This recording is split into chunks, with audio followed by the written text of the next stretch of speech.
ICU नपाएको भन्दै सेती अस्पताल बाहिर रोइरहेकी महिलाका आफन्तको मृत्यु निसर्ग अस्पतालबाट रेफर गरिएको थियो। धनगढीको सेती प्रादेशिक अस्पताल परिसरमा आइसियु नपाएको भन्दै महिला रोइरहेको भिडियो सामाजिक सञ्जालमा भाइरल भइरहेको छ। रातिको समयमा कैद गरिएको उक्त भिडियो कसको हो भन्ने कुराको सर्वत्र चासो बढेको छ। प्रादेशिक अस्पताल परिसर बाहिर रुँदै गरेकी महिला धनगढी उपमहानगरपालिका 19 का 73 वर्षीय विष्णु थारूको आफन्त भएको खुलेको छ। विष्णुलाई बिहिबार राति 12:15 बजेतिर प्रादेशिक अस्पतालको इमर्जेन्सी वार्डमा गम्भीर अवस्थामा ल्याइएको थियो। अस्पतालका सूचना अधिकारी किशोर श्रेष्ठले दमको समस्या रहेका थारूलाई राति 12:15 बजेतिर इमर्जेन्सी वार्डमा ल्याइएको बताए।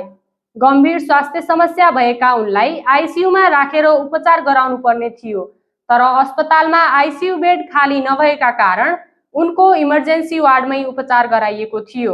उपचारका क्रममा थारूको शुक्रबार बिहान 4 बजेतिर मृत्यु भएको प्रादेशिक अस्पतालले जनाएको छ।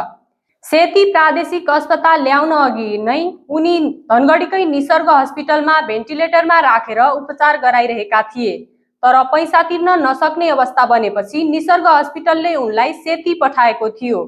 सेती अस्पतालको emergency ward incharge doctor Aniruddha थपलियाले निसर्गबाट रेफर गरिएका थारूका आफन्तले पैसा नभएको भन्दै इमर्जेन्सीमै राखेर भए पनि उपचार गरिदिन आग्रह गरेको बताए, तर आइसियु बेड खाली नभएकाले अस्पतालले इमर्जेन्सीमै राखेको थियो।